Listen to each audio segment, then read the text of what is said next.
Good morning, everybody, and thanks for joining us for today's webinar. And we're really excited to be here as part of Shared Service Forum's Collaboration Week. And today we're going to be talking about all around the topic of ethics and how that impacts us in our decision making and leadership, particularly when it comes to finance and procurement. And we're going to be sharing a few slides today from a report which has come from the Institute of Business Ethics. So during the course of our conversation this morning, you'll see a few slides that we'll share with you, just for you to have a look at, some interesting stats and information around the topic. And if you have any questions, you'll see over on the right hand side of your control panel, the GoToWebinar control panel, you can just put them any questions that you might have in the chat function, and we will endeavour to answer those for you at the end of today's webinar. So we have a couple of fantastic people here today to discuss this topic with you, and if you could just introduce yourselves, that would be fantastic. I start with you, Susan. Just a little bit about your background. Hi, Ellen. Thanks for inviting me here today. And my name is Susan Ní Chríodáin. I spent the first part of my career working in accounting and finance as a finance director for an international organization, and then moved sideways into more general management. And now I run my own business called Beyond the Numbers, and I coach leaders, I do leadership development facilitation, and I host a podcast called Life Beyond the Numbers, and I'm currently writing a book called Leading Beyond the Numbers. Fantastic. Can't wait to read that. It's a great podcast. So if anyone's not familiar with that, do check out Susan's podcast. It's fantastic. Got some great people that she's talking to on there as well. Thanks, Susan. And Dave, great to have you here with us today. Thanks so much for the invite, Ellen. Really appreciate it. Always enjoyed coming on your stuff. So I'm Dave. I've been in procurement for a long time now, worked in a lot of different sectors, a lot of different businesses. I love the fact that procurement and the breadth of what we do is massively expanding. Most recently, I've been doing consultancy for a variety of organizations, and ethics and trust is more and more important, not because it's just the right thing to do, but if you get it wrong, within 30 seconds, it's around the world on social media. So the great news for us and people that want to be ethical is it's there's a lot more premise to do it, because people know if they get it wrong, it will be well known about instantly. So thank you so much. Look forward to today's chat. That's a pleasure. Great to have you both with us today. So business is often, well, it's about growth, it's about profit, it's about margins, cash flow. And so we tend to focus more on some of the characteristics around being competitive, being confident, and persuasiveness. And we find that those kind of characteristics are praised more than what we might call the soft skills of perhaps kindness and empathy. Do you think that that's a mistake? If I can go to you first, Susan. I suppose I always think business is about people and money. Okay, so we can't have a business without either of those things. And we often tend to really focus in on the finance side, the numbers, the money side. And actually, you know, people make decisions, numbers don't. And so the more we know about how people make decisions, the more we can influence that. And that involves getting better at people skills. And we are not just, we're not automatic. We don't just do what you want us to do. We need to be engaged in the process. We need to be bought into what we're doing. We need to believe in our work. And I think the leaders that want to embody that more, they can balance. It's both and. We don't need to be just competitive, persuasive, and so on. We can have that and be compassionate, kind, have empathy, and still get the work done. Yeah, so it's about having both of those aspects of part of your personality and part of the company culture, I guess. What do you think, Dave? Yeah, completely agree from a procurement perspective and a relationship management perspective. The power dynamic shifted in quite a lot of areas away from the organisation towards the suppliers and the third parties. So you can no longer rely on the power of your brand. So it's about forming relationships and persuading people to work with you because there's a lot of competition. So components, for example, 70% of gas needed for components is made in Russia and Ukraine. So obviously there's component shortages. Car manufacturers used to buy them, but they used to beat the suppliers up. So now they're struggling to get enough components for their cars because other people have got a more positive, ethical relationship. Hmm. Yeah, and so there's a direct impact that you can track and actually see the impact that that has on your business and being able to be profitable. So if you say that you're focused on profit and on growth, and actually ethics and being ethical has a huge impact on that anyway, and you can easily get that wrong. I mean, do you Yeah. think that it's changing? So if business did in the past have a focus on making sure that the people within them maybe are more competitive and being more persuasive, do you think that that is changing now and people are focusing more on being perhaps empathetic? What do you think, Susan? I think the world of work has changed utterly. I joined the workforce in 1996 and things have really changed in that time. And I guess well, first of all, the internet and social media has made a massive difference. So if you're not doing the right thing, I shouldn't really be putting that in inverted commas because it is the right thing to do the right thing. You can be easily shown for that. But I think the world of work in general is changing and people realize the impact that leaders have and how their behavior can, emotional contagion can spread. So the Mm, more ethical the leaders and leadership team are, then that will embed itself in the culture of the organization also. But just how the world of work is changing. Like last week, I was doing a cohort of putting a group of cohort 4 of this one organization, a colleague and I have been doing facilitating leadership development with over the last number of years. And this is our 4th cohort. And this group are so much more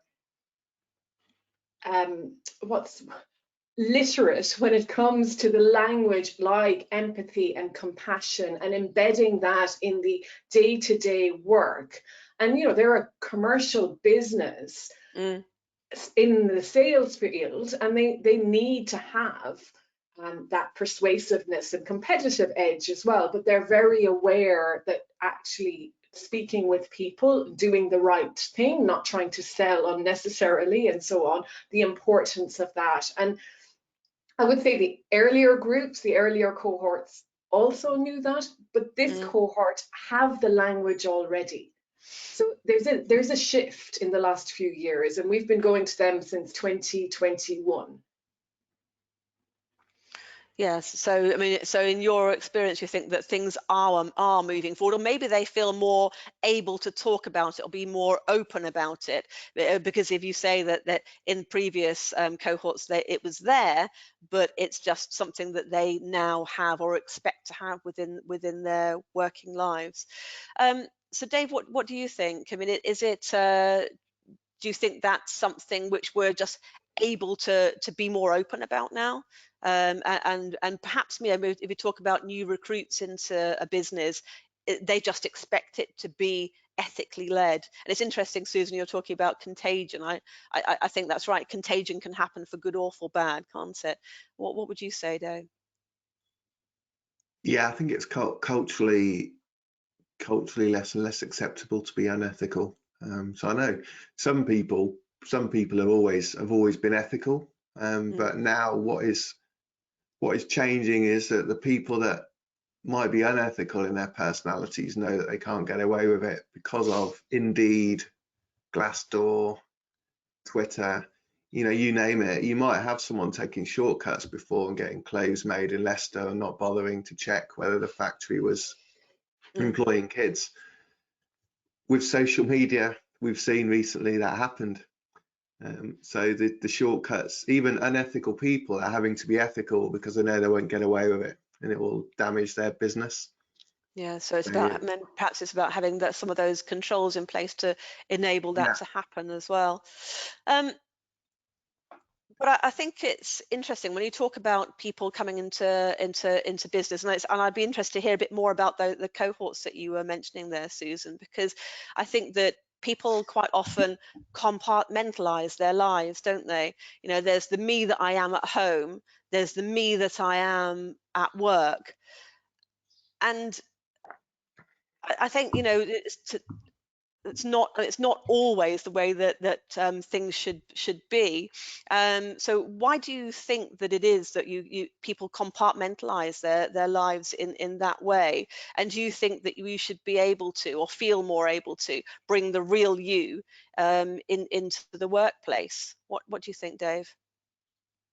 I think you should definitely be able to bring the real genuine you in. It's a proven fact, and there's stats to prove it, that diverse, open teams get better results, because teams want better ideas, and they're not going to get better ideas if people aren't able to bring their personalities in. I think COVID has blurred the home and work life as well. It's now more acceptable for people to go to school sports events or personal appointments or whatever it is. It's a changed world. Yeah, I mean, I think it's interesting that you say that. I mean, I think that's probably true, isn't it? That we, in the past, you're coming into the office 5 days a week, and I know that people are moving back into, certainly to some extent, being in that world, but you still got what we've all learned and had that experience of being able to do in the course of the pandemic. So perhaps we are now just feel more able to be our true selves as well. Um, Susan, do you think that that's true, or do you think there's more work to be done as far as that goes? Or do you think actually, no, there's something to be had from keeping those two areas of your lives separate? I mean, I really like the word you used, Dave, was genuine, because, we hear authentic a lot, and authentic is just the one thing kind of, but we are different. We bring out different parts of ourselves when we're in different scenarios. So this morning, my performance part hopefully is coming forward, but I'm still myself. I'm still being genuine, and I will be slightly different if I was at another panel event or so on. And that's okay, because we have different identities too. I'm a sister, I'm a daughter, I'm a coach, I'm a facilitator. There are all these different things in my life that call me to be in a different way.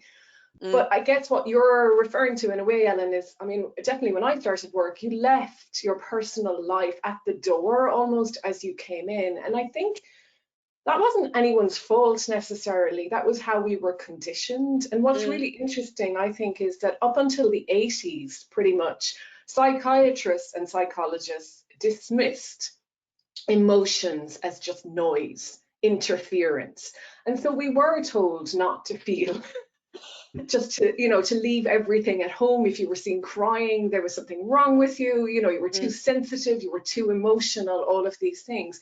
And yet, if we look at the world of work and disengagement being such an issue, and presenteeism and retention of staff, all of these things, what we feel about our work really matters, and how we belong. Belonging is a feeling as well. It's something we feel. And I suppose the thing about emotions, we talk about emotional intelligence, but we intellectualize it. Emotions are feelings also. And I think it's okay to feel. It's absolutely okay to feel. It's okay to understand how you feel. It's okay to talk about it, And at the end of the day, emotions and feelings are just information, they're data.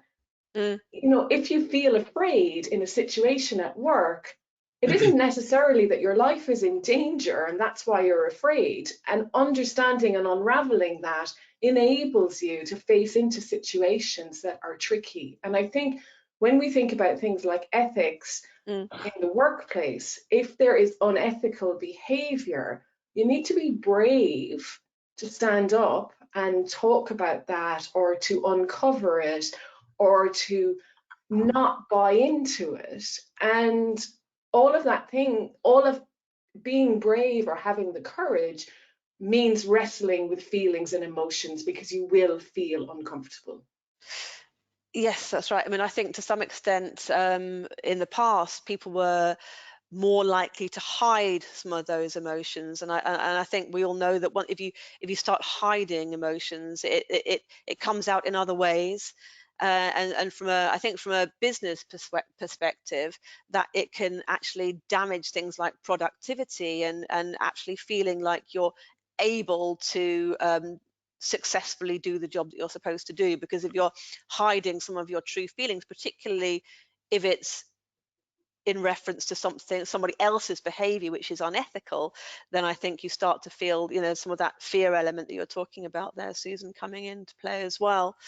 But how does what's the impact, do you think, Susan, of how we treat people like the suppliers and internal stakeholders on some of the control factors that we have in our organization? So do you think that how we treat people, like I was saying, like the suppliers or internal stakeholders, does it have an impact on the controls that we can have? Absolutely. I mean, you know, if you work in a great organization where everybody's supported and respected and trusted and valued, people are going to just do the right thing. Mm. I just think, you know, the controls will enable that as well. But if you're in an environment where it's not so pleasant, or yeah, you don't really feel trusted, or you don't feel like you belong, or you don't feel any of those things, engagement and what we've been talking about, respect, you might be tempted to just do a few things that aren't exactly kosher. Mm. And Mhm. but I think when it comes to, for example, our suppliers, I mean, if we treat our suppliers poorly, they're probably more likely to cut corners, or not not put as much emphasis in delivering to us on time, and so on. I mean, if Mhm. we treat our customers poorly and we don't really prioritize customers, then why would they bother coming to us? I mean, Yeah. wouldn't you just go somewhere else? There's Mhm. Mhm. plenty of businesses out there who probably do the same thing that we Mm. all do. And so if you're not going to be nice to them, why will they be nice to you? And I mean, I suppose, you know, treating our internal staff poorly, as we've been talking about already, that's just going to result in revolving doors. Mhm. And Mhm. so I think controls, if the environment supports a healthy working environment, the controls help to keep that in place. Yeah. Once things aren't really healthy and functioning correctly like that, then the Mm. controls, people will be trying to circumvent the controls. Yes, that's right. I mean, and once you have that kind of behavior going in your organization, it's very difficult to keep track of it. If people are feeling like they're able to do that, then they can just go around the outside of any controls that you've put in place. And again, it goes back to what we're talking about in terms of contagion. It then can spread throughout the organization, and other factors which might cause risk to the company then start to come into play as well. And I think it's interesting what you're saying there, Susan, about customers and also suppliers as well. Why should they come back to you if, for example, you're not paying them on time? If your ethics lead you to, as a company, put those payment terms backwards a bit, for example, why should they come to you again? Or why should they come to you with their innovations, for example, if you're not treating them in the way that they feel, or in fact indeed should be treated. So do you think that ethics are universal? Or do you think that they sort of flex and change according to perhaps the culture or the country that we are living in? And I'm sort of referencing in a way some of the slides that we've been showing just now. What or maybe even in terms of age groups, because we've been talking just now about people coming into the company, and you mentioned earlier, Susan, about coming into the workforce in sort of the 80s, 90s. But what do you think, Dave? Do you think ethics are a universal thing, or can they flex and change? They definitely flex and change by the individual, what country they're in, what their upbringing was, what their customers, what their customers think. It's a very evolving, changing thing. I think the key thing for an organization is to decide what its own position is on some of these key ethical considerations, like child labor, war on plastics, carbon zero, all these kind of things, and then ensure that they've got the processes and the right people to enact it. The challenge comes when you've got a disconnect between the ethical ambitions that you've got as an organization and potentially the wrong people to deliver those ethical organizations. It's about getting buy-in, debating it as a board at senior level, deciding what your goals are, and then ensuring you enact them. And then making sure in other countries, for example, that don't have the same views on child labour as you have, ensuring that you work globally, not just in the UK, and you don't just rely on what it says in a contract.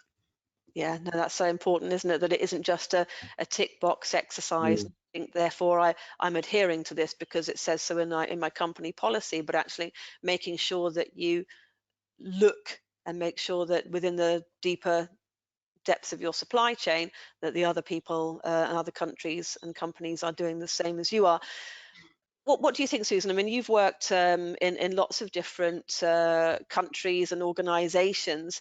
Do you think that ethics are something which are universally felt and adhered to, or can they flex and change to some degree?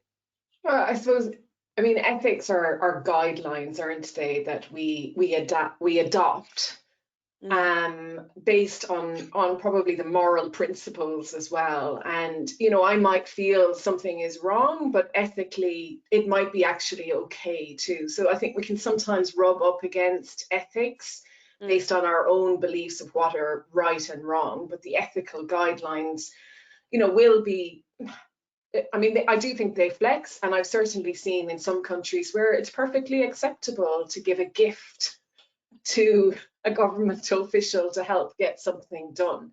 Whereas, Yes. Here, that's really not acceptable. It may have happened, it may have been practiced at some point, but in some countries, that's still okay. And I think from an accounting perspective, though, I mean, we're bound, accountants are bound by ethical, we sign up to ethics, we do ethical, every year I renew my ethical compliance and so on. So it is something that different professions, doctors will have their ethics. So there are so many different ways that ethics show up. And I wonder if organizations are very clear on their ethical policies, because it's also about setting it out and saying, this is what we say is right, and this is what we won't do in an organization. And I think that reduces angst around it. And I think that's what you were referring to, Dave, really is, the senior management and the board coming together and saying, this is what we will adhere to. And I think it is really important, and especially if you're in, not especially in any industry, but, the non-profit stands out as well, because people will have personal beliefs about where should they take money from certain organizations, and that might be different from what the charity or the non-profit believes in. And so I think laying down what is acceptable from an ethical perspective at work is very important. Mm. because you don't want to be doing it when it becomes an issue. It's too late. Exactly. Yeah. No. Retrospectively looking at something, because as we were talking about at the beginning of the conversation, and I think it refers back to something that you were saying at the opening. You know, your reputation can be damaged immediately, and it doesn't really matter how long you've been in business. If you act unethically now, and I think unethically now, it's something which is immediately visible via LinkedIn, newspapers, or any kind of social media. So I think you're right, Susan. Having it there as part of your policy helps people to be able to. I suppose it keeps it visible, doesn't it, as well? So if you can actually talk about it and have it there as something they can refer back to, it makes it much easier to make sure that that's there across the board, depending on regardless, I suppose, of what your own individual thoughts and feelings might be about a topic. But Dave, talking about ESG, what role do ethics have on our ESG agenda? You know, we talked a little bit about modern day slavery, for example, and we've also referenced a little bit about paying suppliers on time, and you mentioned a little bit about Ukraine as well. So what sort of role do ethics have there when we're talking about perhaps even like sanctioned suppliers, for example? Do we bring our individual ethics to bear on that, or is it something which we should feel like we are governed by policy? What are your feelings on that? Is it becoming more prevalent? It's definitely becoming more prevalent, and I think there's again, I'd put it at the organizational level, being clear on what their aspirations are. And Mm, then as an individual, you've got to decide whether that business is one that you want to be part of. So, for example, the tobacco industry is a good example. Some mm, people might think, they're de-tobaccoing themselves and creating electronic cigarettes, so they're comfortable being in that environment. They think it's a personal choice whether you smoke cigarettes or not, so it's fine to work for a tobacco company. mm, Personally, put it on record, I would never work for a tobacco company. Because ethically, so that's an example where the tobacco company as an organization would have their ethical standpoints on stuff. And then mm, as an individual, you have to decide, is that one you want to be adhered to? I mean, this chart here, the facts kind of speak to themselves. So not only is ESG important because it's the right thing to do, but also it's now appearing in quarterly earning calls mm, all the time now. So every major business is reporting on this stuff. And I think the biggest concern and advice I have for people from an ethical perspective is to avoid the danger of greenwashing. So what greenwashing is where you say you are going to hit particular targets and then you try and massage your numbers mm, to hit those targets. And that is a real danger because of all the reasons that Susan and I have mentioned, and yourself, Ellen. You mm, will be found out if you say that you've reduced your scope 3 emissions by 30% and you mm, don't have facts independently validated to sign that off, in particular because it's being reported in quarterly earnings calls. And procurement as a function is, I'll hand over to you, Susan, in a minute. Procurement as a function is right at the center of spiders' webs of all of these relationships inside and outside. And I'm mm. passionate about the fact there's no better function than procurement to bring all of these things together, because we've got that relationship. And I'd have to say finance as well. I don't want to I'm quite inclusive, so I don't want to force I was finance going to say, people. Susan, you might have something to say about that. Is Susan, over procurement to at the centre of the spider's web, or is it actually finance? You're not allowed to disagree on this. Well, it's But support no, I mean, I think services, both from. actually, isn't it? I It's mean, it's support interesting services. because you know, Yeah. sometimes you can find that procurement obviously sits under finance. So you've got to have that kind of relationship where you work together. But I think in terms of the ESG agenda, the two sides of the coin from finance and a procurement perspective, it works best, doesn't it, if you're both coming at it from the same angle.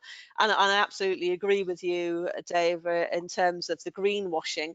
it's something that you can see quite easily now. So if you're standing up and saying, you know, that you're doing all these wonderful things in terms of your ESG agenda, and you're actually not, then it becomes something which it's actually better not to say that you're doing that in the first place, than it is to sort of effectively lie about it, or to make it seem like you're doing something other than you were. Do you have any thoughts around that, Susan, before we move on? Well, it's just, I suppose things often start out with the right intentions, Mm, and then it becomes a bit unwieldy. And rather than taking a step back and saying, this is really where we are and how long it's going to take us to get there, it becomes this checklist, mm, and we're not walking the talk. And I think that's the danger, that the territory you go into. So I guess really understanding what you're taking on is important, and walking the talk. I suppose it's human nature, isn't it? It's ambition, isn't it? We want to achieve something. I mean, I think you're right. Most people and the that organizations are filled by people and governed and controlled by people, but most people generally want to do the right thing. I always think, you know, Yeah, climate change is something that is going to affect us all, if not us, certainly our children and grandchildren. So I think that most people, if they had it within their power to do something about it, would. So that means that people are ambitious in their roadmap for change. And like so, like you're saying, Susan, I think that then it can be something, a noose, or you know, around the neck, that they feel like compelled to say that they're doing something. Um, okay, so I think that we talked about something at the middle of the conversation around trust and fear, Susan, and both procurement, and it's interesting what you're saying about procurement sitting at the middle of an organization, because I know I certainly hear the same comments from the finance side as well. um, we are, in both of our professions, we are starting to feel, or not even starting to feel, we're in the middle of a digitization change, and I think it's going to ramp up enormously this year. We've got GPT and the advances of artificial intelligence coming into play in both of those activities. And there's, to some extent, there's a certain amount of fear around that within some of the teams that we speak to. Excitement, but that excitement it comes alongside sometimes fear as well. What can we do from an ethical standpoint to help people feel better about it? What do you think, Susan? Our best, because I think we can, being honest is probably the best thing. And actually, we might not always alleviate fear. I'm Mm, sure that long ago, when Excel came in first, anyone that was a bookkeeper with a ledger probably really feared the change. But mm, actually, a lot of this change is so much better, I think, especially in accounting, because mm, oftentimes in accounting, you can spend a lot of your time looking backwards at why people did stuff and unraveling things. And I mm. think the more we get automated, the more accounting can add value and be Yes. future focused, which is really the strength of that function. And I think working alongside procurement in a much more, how do we do what we've just been talking about, Mm, and when it comes to ESG or anything else, better, rather yes. than spending our time transactionally Mm, focused. mhm, But when it comes to leaders, I think we just have to be honest about, we might not know how long this change is going to take, but it's going to mm, bring opportunities. There may be some job losses, but I think a lot of organizations will try and change the way they work. It's not just, automation is not just about cutting costs. mm. It's about No, adding value. and it's right. Being honest, it's interesting you pick up that point there, and honest and open. And I think that can make a huge difference to how people feel. I mean, what do you think, Dave? I mean, do you think that procurements are going through digitization process in the same way that finance is? Do you think there's a difference between the two? And what can people do to help alleviate any fear that might exist within procurement teams? Key thing is learn about it. I think finance, like procurement, we're going through a massive change. Mm. And what it's about working out where you fit into that equation and understanding digital, learning about it. How can it add value? The people that do that within procurement are going to be the upper echelons and the upper quartile of the procurement and finance profession over the next few years. The people that sit there still running tender processes, clicking buttons to post invoices, manually checking the triple match on from a finance perspective, manually reviewing contracts.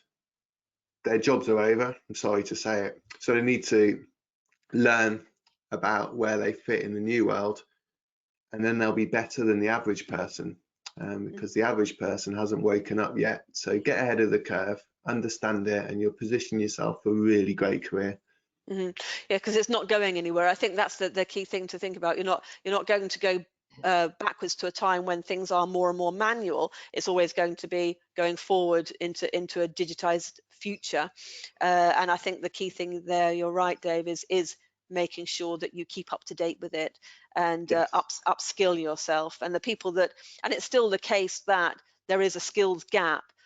So it's it falls to the people and to you guys listening today to fill that gap by becoming more skilled in the activities and functions that the organizations need you to be, and then you're able to be more forward focused or future focused, like you were saying, Susan, in rather than looking back at things all the time, you can actually learn how to predict how things are going to be by using that analytics and looking looking forward rather than sort of going backwards and being a bit more proactive. But Susan, what kind of role does trust play in alleviating any of that fear? It's massive, isn't it? It really is. I mean, if I don't trust what you're telling me, then I'm not going to buy into it. I'm not going to believe it. I might start talking about what you were talking about behind your back, undermining you. There's so many things that trust is one of those things, again, that we feel it. It's not something you can just say, you can trust me, because I have to feel like I can trust you, and we intuitively know whether we will trust someone or not. And I think it can go in an instant. It's a bit like the reputation that we talked about right at the get-go. You can lose someone's trust really quickly, and it's quite hard to regain.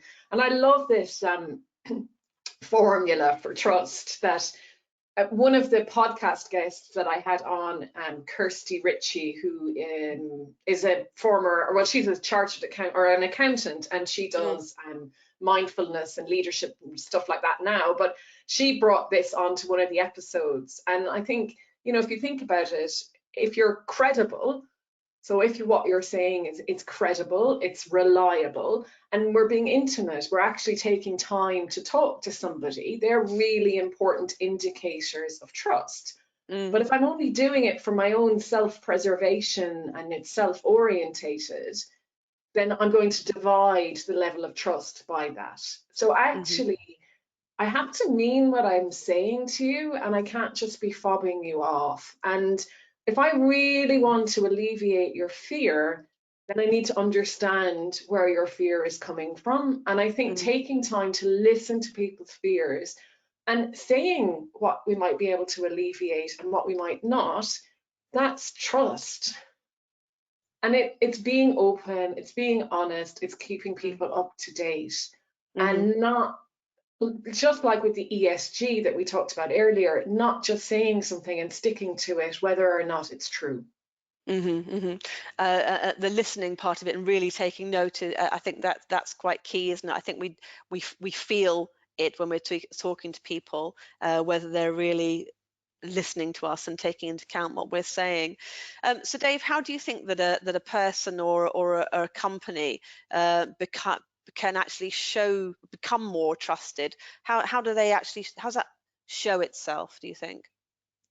Well, there's a great book by Stephen Covey which was mentioned in the 13 trust constraints and or characteristics of trust, if you like. And what Stephen says in the book, which is quite powerful, if you can't trust yourself, you'll have a hard time trusting others. Personal incongruence is often the source of our suspicion of others. So I would say get trust in yourself, what your role is, understand your objectives, what are you there to do, is it aligned with your values, build that relationship with your boss. And if you're a boss, really build a high trust relationship with your team. In a low trust relationship, you could say something like, there will be no redundancies in our organization, we're all safe. In a high trust relationship, your team will know that you can't promise them that there'll be no redundancies in the organization because no one could. In a low trust relationship, they'll think you're lying.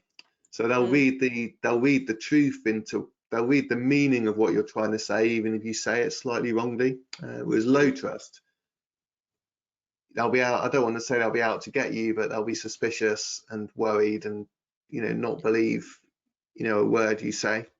And it's more and more important in these difficult times to have that high trust. Really important.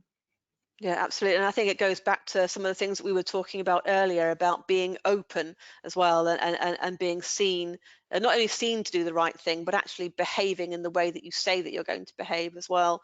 And as long as people understand what's going on in an organization, where they fit into it, then they're much more likely to feel like that they are trusted, they can trust the people they're talking to.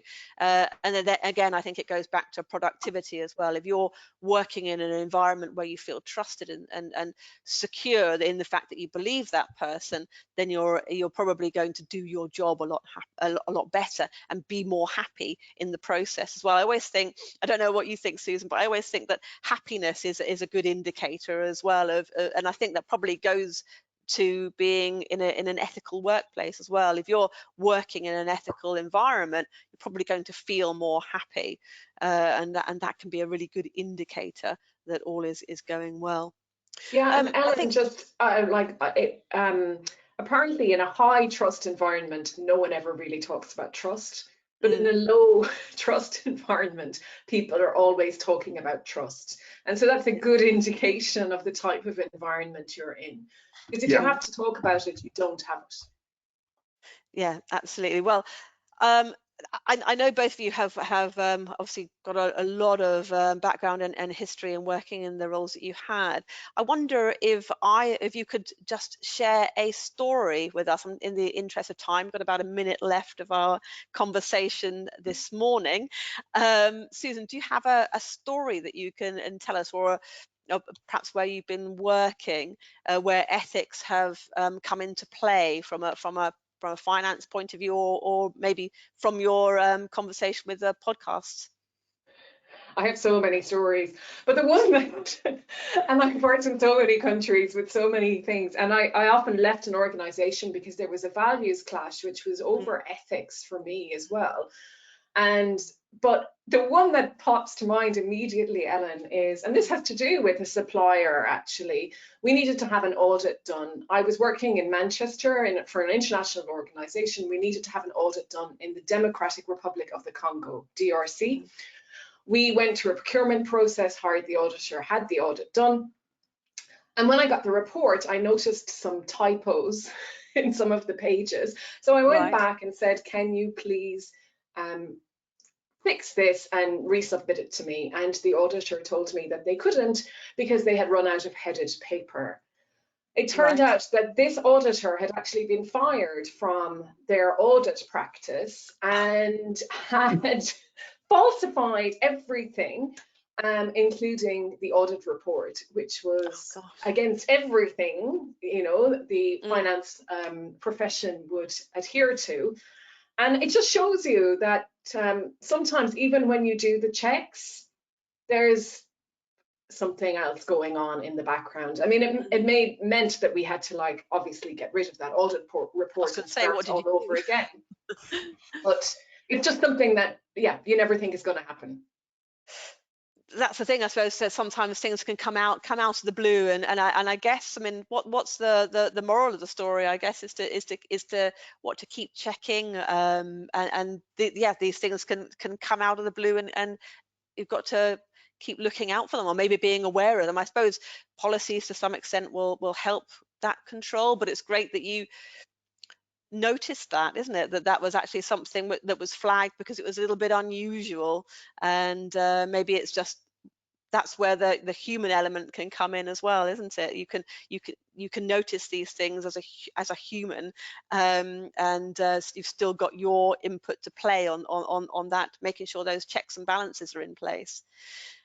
Dave, what about you? Do you have an experience where you feel like ethics have come into play for good or for bad? Yeah, a few times, but I use one right. I used one right from the beginning of my career, because I learned I learned a powerful lesson then about trust. So there was a procurement chap in our team who ran a procurement process and then created his own company to award the work to himself. Oh, wow. And I guess the lesson I learned in that case is the importance of controls. So yes, you can have trust and you can have a very positive relationship. This individual was caught because Vodafone, where I was working, had the right controls in place and the right checks in place. The guy came across as a very nice chap. I'd have some beers with him after work. You would have never suspected him. And that's so the learning really is, yes, have a trusting environment and don't micromanage and don't breathe down people's necks. But unfortunately, and there has been a few examples in more recent times, but that's the one that I was lucky to experience. Lucky, it was bad for the individual, but it was a lesson to learn early in my career to keep an eye on that and have controls and audits and spot checks. Yeah, no, absolutely. I mean, and I get what you're saying about being lucky to have that right at the beginning, because it was there in the back of your mind as something to look out for in the future. It is. It's very sad when that kind of thing happens in from a personal perspective as well, isn't it? You say you went out for a few beers with the guy, so you feel like you trust them and you know them. But I suppose that's the benefit of making sure that you've got those controls in place to kind of back up how we feel as a human towards that person that we're working with, and at PPN that's something that we talk about quite a lot. The precise story that you shared just then is something that we talk about, and the kind of thing that unfortunately happens almost on a weekly basis that we report upon. So it's out there and it's happening quite a lot. So, I mean, I'm aware, very conscious of time, but perhaps if we can just cover one question that we have had, if you guys are happy with that. Someone is asking, do you think company policies translate into real action? Perhaps if you both want to answer that. Susan, do you want to go first? I mean, it's up to the company to do that, or the people to do that. But yes, I mean, what's the point in having a policy if it's not going to be useful and used? And it should have guidelines on how to put it into practice as well. I mean, a policy should always be the high level, and then how you actually bring it into day-to-day work needs to be practical and looked at every now and then. And it's not a stick to beat people with, it's a guideline on how to navigate some of these things that can be complex in a workplace. So yes, absolutely, they should be useful. Thank you. And you, Dave? Yes, as long as they're appropriate, useful, and not ridiculous documents that no one reads. So one of the things I did in my John Lewis and Waitrose time is I reduced the size of the procurement policy from 20 pages down to 2 pages, because a 20-page procurement policy, the first thing, people open it and then they go, oh God, I'm not going to read that, and then they go and do what they do thinking they're doing the right thing.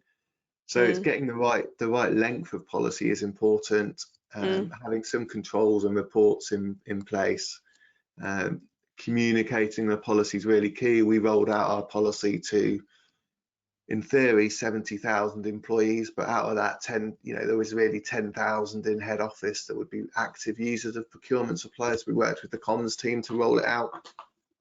So a policy is not worth the paper it's written on.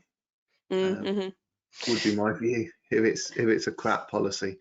No, yeah, absolutely, and I think that yeah, you're right. I mean, having something which is vast like that is people are probably not going to take the time to go through it, are they? So, well done on doing that. It's about rationalising the policies and bringing that into play to the type of organisation that you are as well, I think. Well, thank you both for joining us at PPN in collaboration with Shared Service Forum today. And it's been great hearing your voices and opinions on a topic which I think we're going to hear a lot more about in the years and months and years ahead. So thanks very much for joining us, and we're going to be seeing you again soon, shortly, on the 6th of June at our P2P Transformation Summit at the Hurlingham Club. So if anybody listening today has yet to register for that, there's still some spaces left. Come along and we would love to see you, and see you guys soon. Thanks very much, Dave. Thanks, Dave. Bye-bye now. Thank you. Thanks for Bye-bye. joining us. Bye-bye.